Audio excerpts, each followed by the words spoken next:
It's Charlottesville, one after another, and 83% of Republicans agree with that approach to race relations. Good luck with that. You are going to be left on the ash heap of history in American politics if that's really the approach you decide to move forward with. So let's talk now about Rudy Giuliani. He seemed to contradict himself yesterday when he sat down on the Sunday shows and said that President Trump and former FBI Director James Comey never talked about former National Security Advisor Mike Flynn.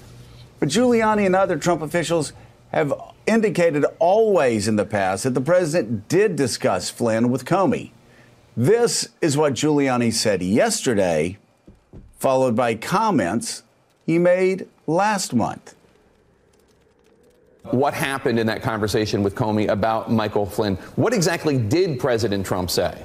There was no conversation about Michael Flynn. So you're saying that President Trump and James Comey never discussed Michael Flynn?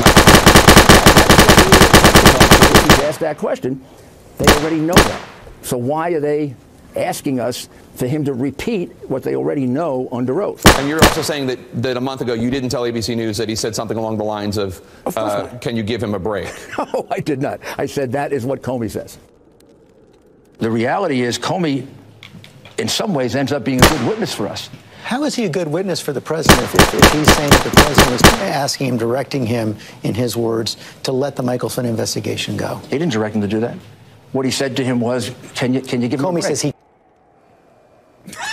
So, John Heilman, what are we to make of that? Is Rudy Giuliani making up as he goes along? Is he purposely lying?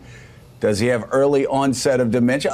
How does he go from yesterday saying he never asked that question to us, of course, having a tape where just clearly a couple of weeks ago he said that's precisely what the president said? Yeah, well, I don't want to rule out early onset, but the first option seems to me obviously the right one.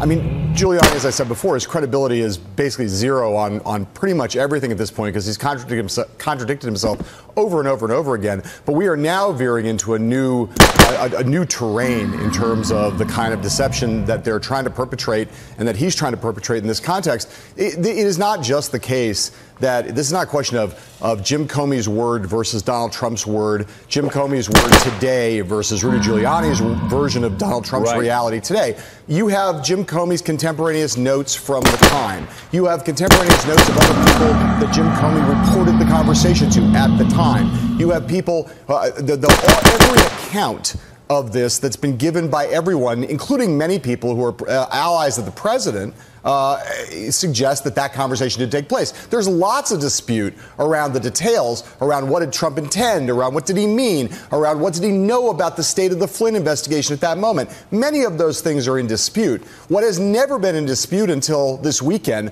was the notion that the question of Mike Flynn came up in the room with Jim Comey. And all that is now happening is Rudy Giuliani is pushing a sustained campaign of gaslighting the country and blatant fabrication with a political end to its logic.